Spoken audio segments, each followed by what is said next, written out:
Meu nome é Denise Bevilacqua, eu sou formada aqui no IQ, sou química e eu tenho uma linha de pesquisa, um grupo, né, de pesquisa no CNPq cadastrado como Bioprocessos Aplicados à Mineração e ao Meio Ambiente. Eu trabalho com essa linha já desde a minha contratação, é a linha que eu fiz meu doutorado, mas é a linha que eu herdei, na verdade, do meu falecido marido, que faleceu há 12 anos, e que criou essa linha pesquisa, que na época não tinha esse nome biomineração, era biolixiviação, e que foi um pioneiro no Brasil, que foi quem selecionou essas bactérias, cultivou e começou a trabalhar com isso há muitos anos, né? Eu, depois da morte dele, assumi a carreira aqui no IQ e desde então eu trabalho com isso. Com as mesmas bactérias que ele cultivou, obviamente a gente continuou, foi para outros estudos e hoje é uma das partes do meu trabalho. Então a gente diversifiquei, trabalho também com os aspectos ambientais da biomineração, mas essa é uma linha de pesquisa já consolidada aqui no Instituto de Química de Araraquara. Eu recebi um convite para participar desse projeto através de um e-mail do professor Carlos, que é o coordenador dessa proposta.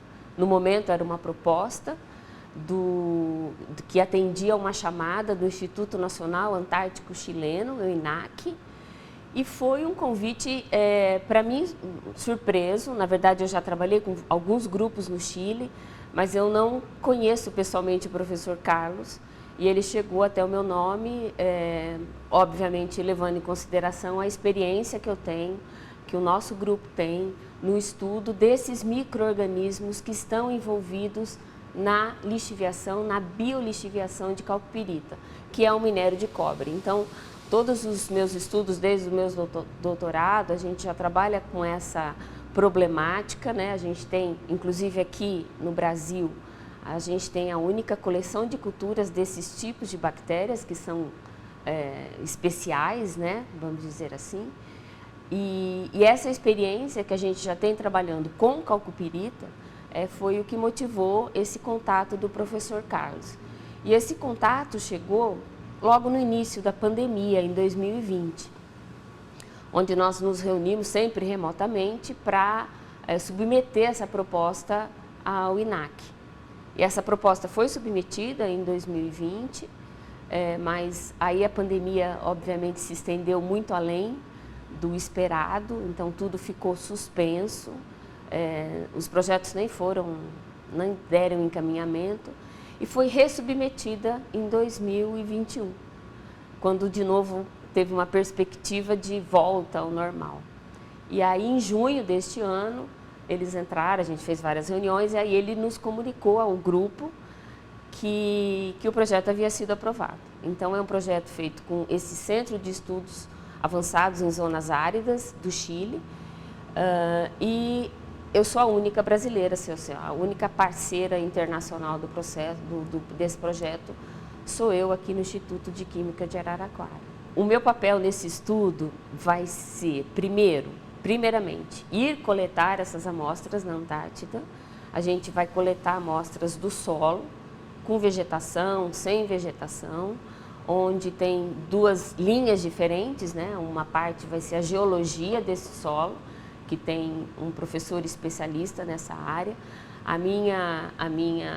O meu conhecimento, a minha experiência vai ser em coletar essas amostras, trazer aqui para o meu laboratório, aqui para este laboratório em Araraquara e proceder e ver se a gente consegue aí obter o crescimento desses micro-organismos antárticos, segundo aquilo que a gente busca neles, né? Ou seja, esses micro-organismos, a gente vai buscar organismos que sejam capazes de usar cobre ou de solubilizar esse cobre, recuperar esse cobre a partir de minérios. Então, primeiro a gente vai tentar isolar, obter essas culturas e depois, numa segunda etapa, avaliar esses organismos quanto à capacidade de extrair cobre a partir de minério de cobre.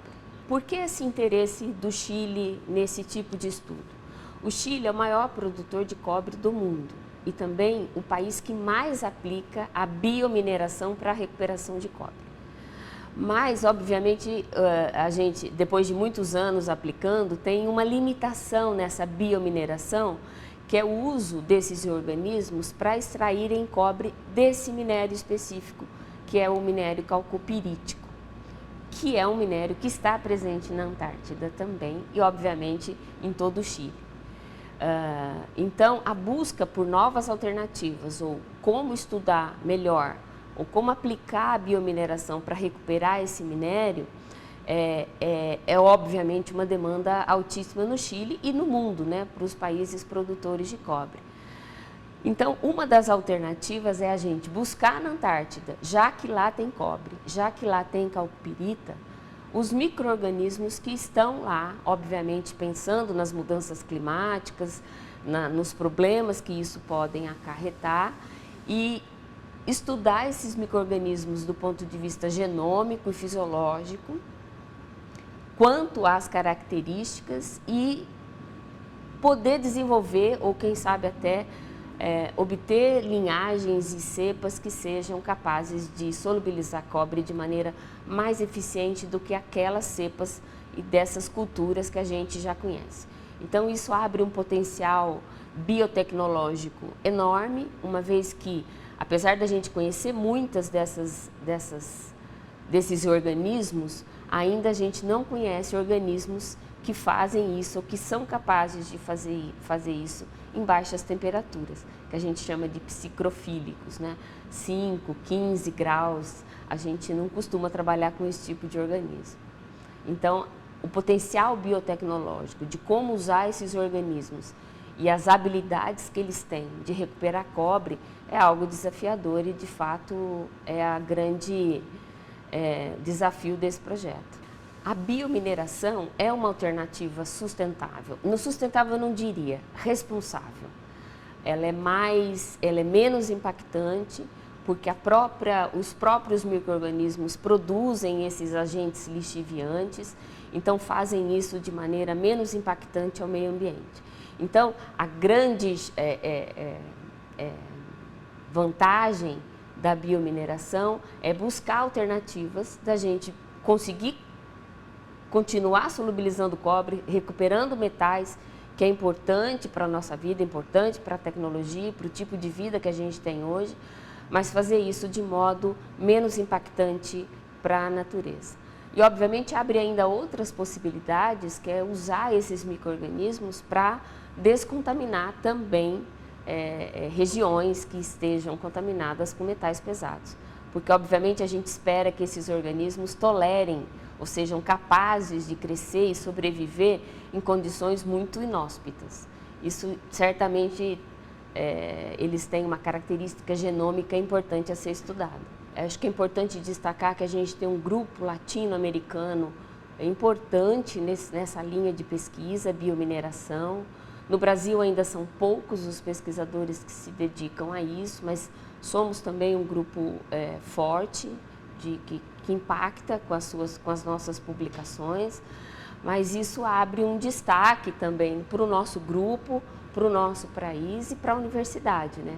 A universidade sempre teve esse destaque com o professor Oswaldo, mas obviamente continuar com essa, vamos dizer assim, notoriedade de que essa linha continuou com qualidade e com alcance internacional é uma grande honra para nós e para a Unesp, né?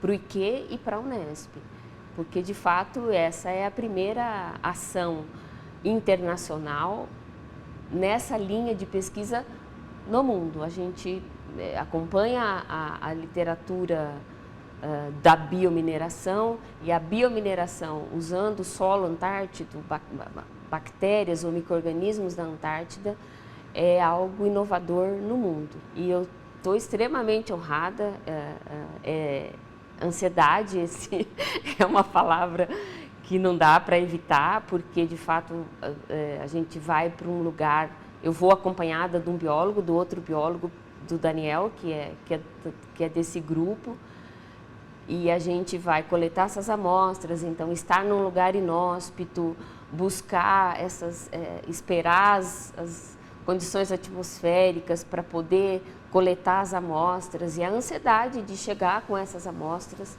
e obter os resultados que a gente espera, né?